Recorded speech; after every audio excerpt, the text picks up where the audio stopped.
Dream stories की दुनिया। अमीर वर्सेस गरीब।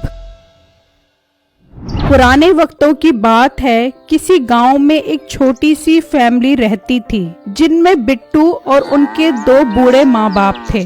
बिट्टू अपने माँ बाप का लाडला होने के साथ साथ बहुत मेहनत कश भी था। वो खेत में हल चलाकर अपना गुजारा करता था। वो खेत में सब्जियां उगाता और उन्हें मंडी जाकर फरोख्त करता और उनसे जो आमदनी होती उन पैसों को अपनी शादी के लिए जमा करता रहता था। बिट्टू अपनी ताई नसीबो कैंची की बेटी से बहुत प्यार करता था, जबकि नसीबो कैंची बहुत लालची थी। वो अपनी बेटी की शादी अपनी बहन के बेटे मीठे के साथ करना चाहती थी। मीठा गांव का बहुत अमीर लड़का था और साथ ही साथ बहुत खुदसर और बदतमीज भी था। हाँ भाई, पठान उर्फ कुल्ली की जमीन के सौदे का क्या बना? साहब जी, वो तो अपनी जमीन आपको बेचने को तैयार नहीं है। कहता है मैं किसी गधे को बेच दूंगा, लेकिन उसको नहीं बेचूंगा। मतलब हम उसकी नजर में गधे से भी ज्यादा बुरे हैं? और सर जी, गधा तो क्या, आप उसकी नजर में खोते से भी ज्यादा बुरे हो। तो खोते और गधे में क्या फर्क है? दोनों एक ही होते हैं। हाँ सर जी, एक तो होते हैं, लेकिन उसे इस तरह आपको खोता, गधा, खच्चर कहने का बहुत मजा आता है। कल तो सर वो मुझे कह रहा था कि तुम्हारा साहब ऐसा लगता है जैसे लक्कड़ का बादर हो। ओहो पागल, उसने ये बात मजाक में की होगी। नहीं सर जी, कसम से सीरियस कही थी। क्या सीरियस की थी? तो फिर ठीक है, वैसे भी मजाक मुझे पसंद नहीं है। और हाँ, मुझे वो जमीन हर कीमत पर चाहिए। ये जमीन हमारे लिए बहुत जरूरी है। सर जी, फिर मैं जमीन की दुगनी कीमत लगा दूं? 2 गुना क्या, 4 गुना लगा दे, बस मुझे वो जमीन हर कीमत पर चाहिए। वहाँ बिट्टू अपने घर वालों के साथ बैठा होता है कि उसकी माँ कहती है, बेटा बिट्टू जल्दी जल्दी पैसे कमा, फिर मैं तेरे हाथ पीले कर दूंगी। मैंने तेरे लिए इस गांव के साथ वाले गांव में एक लड़की देख रखी है। नहीं अब्बू जान, आपको मेरे लिए लड़की ढूंढने की कोई जरूरत नहीं है। मैं पहले ही लड़की अपने लिए पसंद कर चुका हूँ। बिट्टू की बात सुनकर उसके घर वाले हैरान हो जाते हैं। बेटा कौन है वो लड़की जिसे तू पसंद करता है? हाँ बेटा, तू किसे पसंद करता है और ये बात तूने हमसे क्यों छुपाई? अम्मी अब्बू, आपको बहुत जल्दी पता लग जाएगा कि मैं किसे पसंद करता हूँ। अभी मैं इस बात को अपने दिल में छुपा कर रखना चाहता हूँ ताकि मेरी मोहब्बत को किसी की नजर न लग जाए।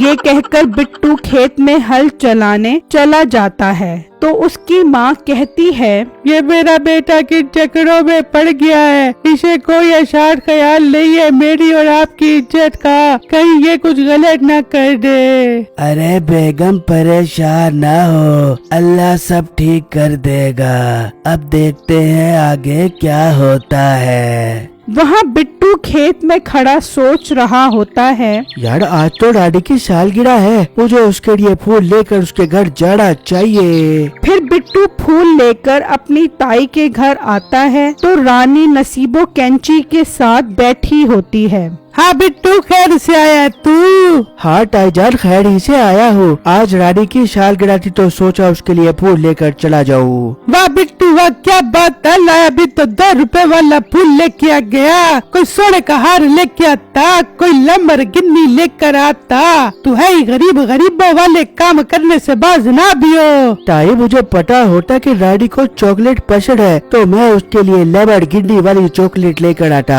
लो बात कर लो।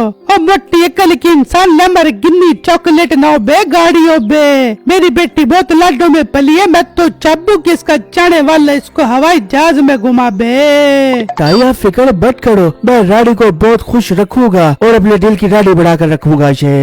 जा तू पहले अपने दिल का इलाज करवा के आ, तेरे अंदर ना इतनी हिम्मत तू मेरी बेटी के खर्चे पूरे करे। 50-50 हजार का तो एक टाइम में सूट पहने, अगर दे सके मेरी बेटी को 50,000 रुपए का खर्चा तो फिर यो बेगा तेरा चर्चा।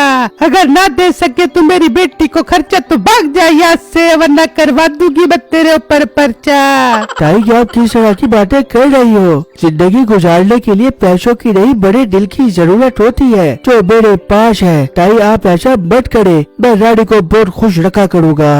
अम्मी आप क्यों बिट्टू को परेशान तंग कर रही हो? और बिट्टू तुम जाओ, मैं अम्मी से खुद बात कर लूंगी। रानी तुम्हारा बहुत बहुत शुक्रिया जो तुमने बेटी साइड ली। तुम ताई को अच्छी तरह बता दो कि तुम बेटे से बहुत ज्यादा प्यार करती हो और मुझसे शादी करना चाहती हो। हाँ हाँ मैं समझा दूंगी, तुम जाओ। फिर बिट्टू खुश होकर उनके घर से बाहर आ जाता है और सोचने लगता है, आज तो ताई बहुत गुस्से में थी। वो तो शुक्रिया रानी मुझसे बहुत ज्यादा प्यार करती है। अब रानी ताई को मेरी शादी के लिए मना लेगी। वहाँ नसीबो कैंची रानी को कहती है, रानी तू क्यों इसकी इतनी साइड ले रही थी? क्या बहुत प्यार आ रहा था तुझे को इसके ऊपर है? अरे अम्मी जान आपको क्या हो गया है? उससे पैसे तो खाने दो, उससे लड़ पड़ी तो पैसे आना बंद हो जाएंगे। हाँ ये बात तो तू ठीक कर रही है मेरी बेटी। अरे बेटा तू इसको छोड़, कल मेरी बहन का छोड़ा आ रहा है मीठा, उसको फंसा दियो, उसके पास बहुत पैसा है। अम्मी आप फिक्र मत करो, ये काम मुझ पर छोड़ दो।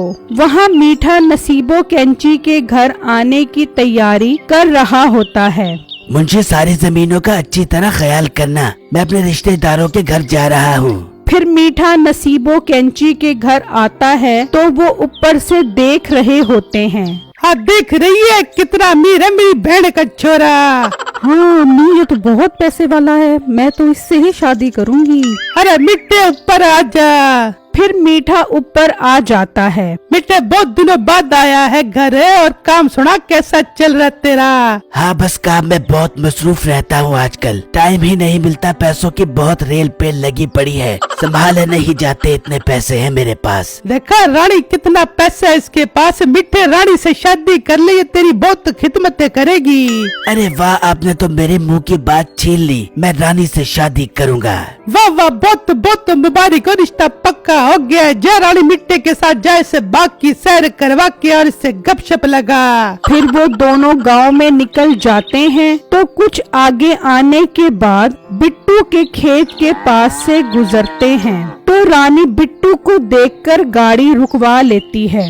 रानी ये तुम किसके साथ घूम रही हो? तुम्हें इस तरह गैरों के साथ नहीं निकलना चाहिए। बिट्टू ये गैर नहीं है, मेरा होने वाला शोहर है, हमारी शादी होने वाली है, तुम जरूर आना। रानी ये कौन है? ये मेरा दूर का कजन है। दूर का कजन है तो अच्छी बात है, ऐसे गरीब लोगों को दूर दूर रखा करो। ये कहकर वो वहाँ से चले जाते हैं और बिट्टू बहुत उदास होता है और सोचने लगता है, रानी ने मेरे साथ धोखा किया है। मतलब इतने दिनों से वो मेरे साथ टाइम पास कर रही थी, अब मैं कैसे जिंदगी गुजारूंगा इसके बगैर। बिट्टू उदासी में कई जमीन पर मारता है तो अचानक जमीन में एक बर्तन नजर आता है जिसमें बहुत सारा सोना होता है। बिट्टू वो सारा सोना घर ले जाता है और उसमें एक सोने का सिक्का निकाल कर गाँव के सुनारे के पास आता है। अरे भाई ये तो सोने का सिक्का है, ये मैं तुमसे 1,00,000 रुपए में ले लूंगा। सुनारे साहब मेरे पास ऐसे बहुत सारे सिक्के हैं। ठीक है तुम सारे ले आओ, मैं तुमसे सारे सिक्के खरीद लेता हूँ। फिर बिट्टू वो सारे सिक्के बेच देता है और उसके पास बहुत सारा पैसा आ जाता है। वहाँ मीठे की सारी जमीन पर कब्जा हो जाता है और उसके पास सिर्फ एक जमीन बच जाती है। तू बड़ी मनहूस औरत है, जब से मेरी जिंदगी में आई है मेरी सारी जायदाद खत्म हो गई है, सिर्फ एक जमीन रह गई है मेरे पास। वो अभी बातें कर ही रहे होते हैं कि मीठे का मुंशी अंदर आ जाता है। पेठे साहब एक बहुत अच्छी खबर है। गांव का एक लड़का है जो आपकी जमीन बहुत अच्छी कीमत पर खरीदना चाहता है। अरे वाह, क्या अच्छी खबर दी है, आज शाम को बुला लो उसे। फिर शाम में वो सब बाहर बैठे होते हैं कि बिट्टू अपनी गाड़ी में जमीन खरीदने आता है तो वो सब उसे देखकर हैरान रह जाते हैं। बिट्टू बेटा तेरे पास इतना पैसा कहाँ से आ गया? ताई ये सब वक्त वक्त की बात होती है, अब मेरे पास बहुत ज्यादा दौलत है। बिट्टू बेटा तू रानी से शादी कर ले, मैं से मिट्टे से तलाक दिलवा देती हूँ। ताई अगर मुझे पता होता कि ये जमीन आप लोगों की है तो मैं कभी खरीदने के लिए नहीं आता। मैं गरीब लोगों से बात करना बिल्कुल पसंद नहीं करता, मैं जा रहा हूँ यहाँ से। फिर बिट्टू वहाँ से चला जाता है। हाय मेरी किस्मत फूट गई जो मैंने बिट्टू जैसा लड़का खो दिया। हाय मुझे मुझे हार्ट अटैक ना जाबे, मुझे अस्पताल ले जाबो। मेरी इस वीडियो को लाइक और मेरे चैनल को सब्सक्राइब जरूर कीजिएगा और मुझे कमेंट बॉक्स में जरूर बताइएगा कि आपको मेरी स्टोरी कैसी लगी। शुक्रिया।